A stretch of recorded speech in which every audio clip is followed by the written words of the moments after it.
द्रविडं त्वमेव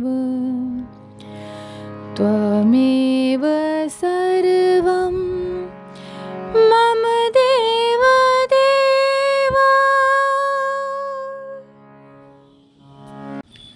श्री गर्ग संहिता के माधुर्य खंड का 13वां अध्याय।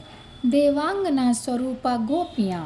श्री नारद जी कहते हैं, मिथिलेश्वर, अब देवांगना स्वरूपा गोपियों का वर्णन सुनो, जो मनुष्यों को चारों पदार्थ देने वाला तथा उनके भक्ति भाव को बढ़ाने वाला सर्वोत्तम साधन है।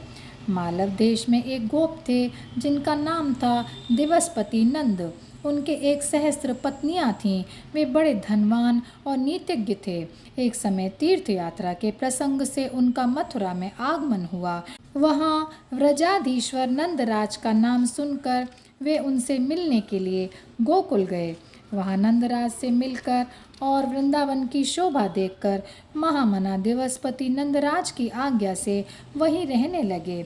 उन्होंने 2 योजन भूमि को घेर कर गौओं के लिए गोष्ठ बनाया। राजन, उस व्रज में अपने कुटुंबी बंधुजनों के साथ रहते हुए दिवसपति को बड़ी प्रसन्नता हुई।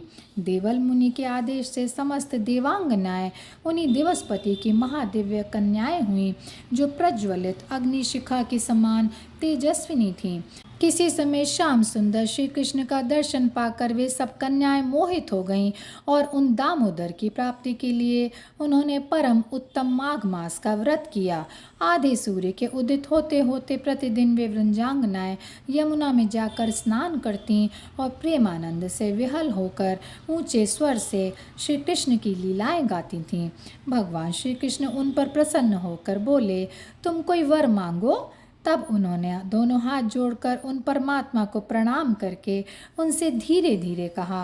गोपियाँ बोलीं, प्रभो, निश्चय ही आप योगीश्वरों के लिए भी दुर्लभ हैं, सबके ईश्वर तथा कारणों के भी कारण हैं। आप वंशीधारी हैं। आपका अंग मनमत के मन को भी मत डालने वाला, मोह लेने वाला है। आप सदा हमारे नेत्रों के समक्ष रहें।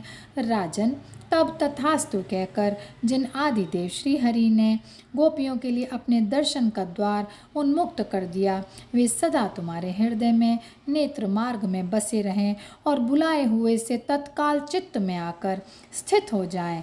परिपूर्णतम भगवान श्री कृष्ण ही हैं, दूसरा नहीं, क्योंकि श्री कृष्ण ने एक कार्य के उद्देश्य से अवतार लेकर अन्यान्य करोड़ों कार्यों का संपादन किया।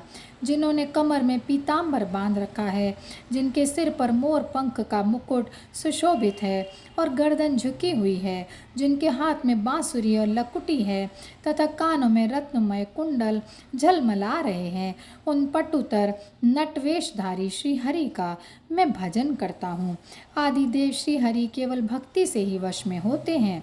निश्चय ही इसमें गोपियाँ सदा प्रमाणभूत हैं, जिन्होंने न तो कभी सांख्य का विचार किया, न योग का अनुष्ठान, केवल प्रेम से ही भगवान के स्वरूप को प्राप्त हो गईं।